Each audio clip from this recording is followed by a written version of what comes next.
Welcome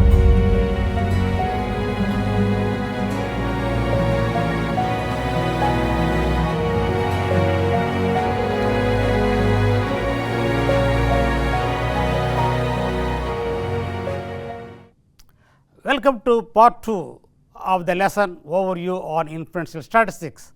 This part 2 will cover the knowledge gathering process according to Karl theory, and we talk about some hypotheses. The learning objectives: the viewer will be able to learn the stages of knowledge gathering process, define a statement on the hypothesis, note that a sample may be affected by random causes, understand the process of a chance event. The viewer will be able to appreciate the importance of computing the probability of a chance event, reject or accept hypothesis on the basis of the unlikely of a chance event. Propositions: we hear more and more in real life.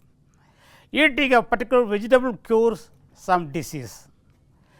3 in every 10 information technocrats are hackers. Walking helps improve your heart. Women shoppers use more coupons compared to men. Shoppers stock items with high profit on the right side of the entrance to the shop. We hear these more often, we give little thought, and finally we ignore them. In the past, I just talked about some few hundred years back. If an accident happens or a natural calamity occurs, people thought that it is an outrage of some force. Even the result of a rolling die is not thought as a chance event, but a message from forces. This gave the emergence of fortune tellers, etc. In the old days, people thought that only some unknown force is the cause for some events to occur. During the Industrial Revolution, if any mishap occurs in using machines, the unknown forces could not be blamed. Engineers started to solve their problems in machines by finding the assignable causes. There were still some unassignable causes that were in play. Galileo, an Italian mathematician, proposed 2 principles: do not explain why something has happened, and explain how things are happening. This changed the course of understanding our world. Karl Popper, an Austrian philosopher, he proposed or formulated various steps in the knowledge acquisition process by stipulating 3 stages. Now, we see the knowledge gathering process given by Karl Popper. The raw materials data, this is the base element and constitutes the first step. It will be stored in people's mind or paper or computer or cloud. The data contains information obtained by comparing and contrasting. Example: daily rain status of for viewers is the data. You can find more rainy or less rainy periods in a year. This is the information. So, we are get information from data, that is the step 2. One has to extract the knowledge. What is knowledge? That is usable and useful information. Example: students get higher marks if they have received additional training or high motivation. So, with this information we get knowledge.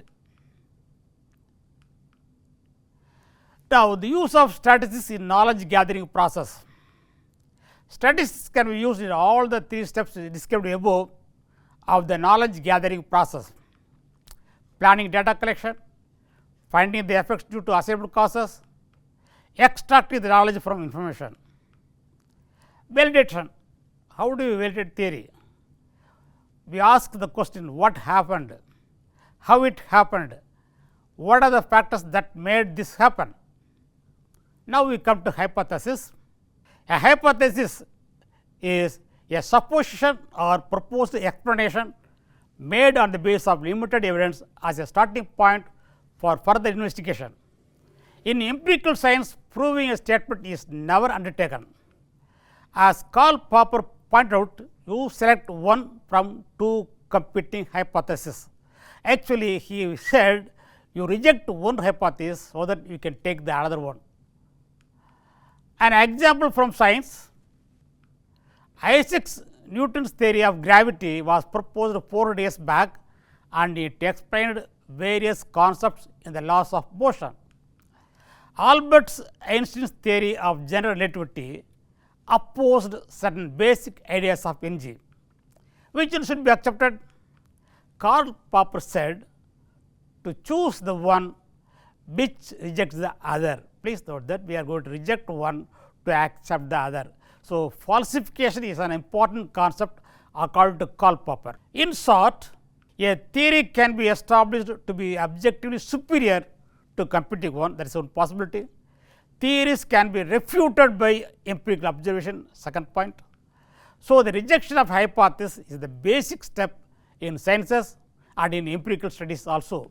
Now, we have to evaluate a decision by computing the probability for a particular occurrence and checking whether the probability is too small as to regard the event as a chance one.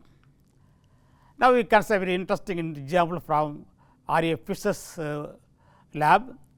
This example is called lady tasting tea. The experiment provides a subject with 8 randomly ordered cups of tea. 4 cups are prepared by pouring milk and then tea, and another 4 by pouring tea and then milk. The subject attempts to select the correct 4 cups prepared by one method or the other. The probability for x correct guesses is computed by assuming there is no ability to distinguish the preparation. This is an important point, that is the basis. The number of correct one guess out of 4 true preparations is computed to be 1 by 70. Don't worry about the computations, it is computed, it is approximately less than 5%. The lady correctly guessed in 1 out of 4 preparations, then her guessing is purely out of chance, no special ability for her. So, please note that this lady, if at all has any ability, she will be able to guess all the 4 cups. But what we are doing is, if she was able to correctly guess only one preparation, then we decide her guessing is purely chance. So, we have the she has the same ability to find the correct preparation.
Let us summarize the points we have covered in this lesson.